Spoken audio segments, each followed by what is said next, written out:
शंकर जी के 5 मुख तत्पुरुष, सदोजात, वामदेव, अघोर, ईशान है। उन्हीं शंकर जी के अंशावतार हनुमान जी भी पंचमुखी है। मार्गशीर्ष मास की कृष्ण पक्ष की अष्टमी तिथि को पुष्प नक्षत्र में सिंह लगन तथा मंगल के दिन पंचमुखी हनुमान जी ने अवतार धारण किया। हनुमान जी का यह स्वरूप सभी इस प्रकार की सिद्धियों को देने वाला है। आइए जानते हैं हनुमान जी ने क्यों धारण किए पंचमुखी। तो दोस्तों, भक्ति केंद्र में आपका स्वागत है। सनातन धर्म से जुड़े रोचक तथ्यों और कथाओं के लिए हमारे चैनल को सब्सक्राइब कीजिए और हमारे बेल आइकन को जरूर दबाइए। श्री राम और रावण के युद्ध में जब मेघनाथ की मृत्यु हो गई, तब रावण धैर्य न रख सका और अपनी विजय का उपाय सोचने लगा। तब उसे अपने संयोगी और पाताल लोक के राक्षस राज अहिरावण की याद आई, जो माँ भवानी का परम भक्त होने के साथ साथ तंत्र मंत्र का भी ज्ञाता था। रावण सीधे देवी मंदिर में जाकर पूजा में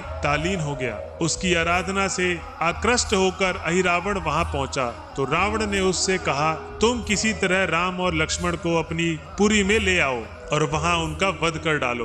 अहिरावण ने कहा, ये वानर और भालू तो अपने आप ही भाग जाएंगे अगर हमने राम और लक्ष्मण को कैद कर लिया। रात्रि के समय जब श्री राम की सेना सो रही थी, तब हनुमान जी ने अपनी पूंछ बढ़ाकर चारों ओर से सबको घेर लिया। अहिरावण भविष्य का वेश बनाकर अंदर प्रवेश कर गए। अहिरावण ने सोते हुए अनंत सौंदर्य के सागर श्री राम लक्ष्मण को देखा तो देखता ही रह गया। उसने अपनी माया के दम पर भगवान राम की सारी सेना को निंद्रा में डाल दिया तथा राम एवं लक्ष्मण का अपहरण करके उन्हें पाताल लोक ले गया। आकाश में तीव्र प्रकाश से सारी वानर सेना जाग गई और पहचान गई कि यह काम अहिरावण का है, और उसने हनुमान जी को श्री राम और लक्ष्मण जी की सहायता करने के लिए पाताल लोक जाने को कहा। हनुमान जी पाताल लोक की पूरी जानकारी प्राप्त कर पाताल लोक पहुँचे। पाताल लोक के द्वार पर उन्हें उनका पुत्र मकरध्वज मिला। हनुमान जी ने आश्चर्यचकित होकर कहा, हनुमान तो बाल ब्रह्मचारी है,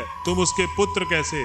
मकरध्वज ने कहा कि जब लंका दहन के बाद आप समुद्र में पूंछ बुझाकर स्नान कर रहे थे, तब श्रम के कारण आपके शरीर से पसीना झड़ रहा था, जिससे एक मछली ने आपका पसीना पी लिया। वह मछली पकड़कर जब रावण के रसोई में लाई गई तो उसे काटा गया तो मेरा जन्म हुआ। रावण ने ही मेरा पालन पोषण किया है, इसलिए मैं उसके नगर की रक्षा करता हूँ। हनुमान जी का मकरध्वज से युद्ध हुआ और उसे बांधकर देवी मंदिर पहुंचे, जहां पर श्री राम और लक्ष्मण की बलि दी जानी थी। हनुमान जी की आज्ञा पर देवी अदृश्य हो गईं और उनकी जगह स्वयं रामदूत देवी के रूप में खड़े हो गए। उसी समय श्री राम ने लक्ष्मण से कहा, आपत्ति के समय सभी प्राणी मेरा स्मरण करते हैं, किंतु मेरी आपदाओं को दूर करने वाला तो केवल पवन कुमार ही है, अतः हम उन्हीं का स्मरण करेंगे। लक्ष्मण जी ने कहा, यहाँ हनुमान कहाँ? श्री राम ने कहा, पवन पुत्र कहाँ नहीं है, वह तो पृथ्वी के कण कण में विद्यमान है। मुझे तो देवी के रूप में भी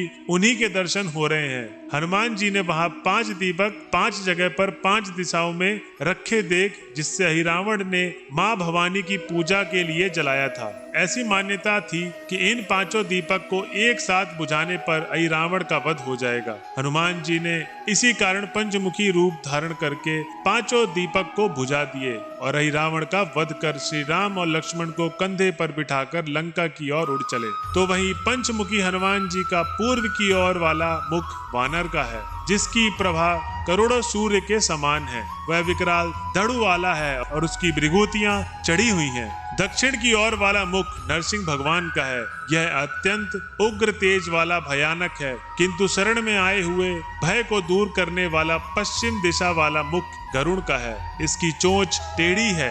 ये सभी नागों के विष और भूत प्रेतों को भगाने वाला है। इससे समस्त रोगों का नाश होता है। इनका उत्तर की ओर वाला मुख 12 यानी शुकर वाला है, जिसका आकाश के समान कृष्ण वर्ण है। इस मुख्य के दर्शन से पाताल में रहने वाले जीवों व बेताल के भय का और ज्वार का नाश होता है। पंचमुखी हनुमान जी की ऊपर की ओर उठा हुआ मुख यानी घोड़े का है। ये बहुत ही भयानक है और असुरों का संहार करने वाला है। इसी मुख के द्वारा हनुमान जी ने तारक नामक महादैत्य का वध किया था। पंचमुखी हनुमान जी में भगवान के 5 अवतारों की शक्तियां समाई हुई हैं, इसलिए वह किसी भी महान कार्य को करने में समर्थ हैं। पंचमुखी हनुमान जी की पूजा अर्चना से 12 नरसिंह, हयग्रीव, गरुड़ और शंकर जी की उपासना का फल प्राप्त हो जाता है। जैसे गरुड़ जी बैकुंठ में भगवान विष्णु की सेवा में लगे रहते हैं, वैसे ही हनुमान जी श्री राम की सेवा में लगे रहते हैं। जैसे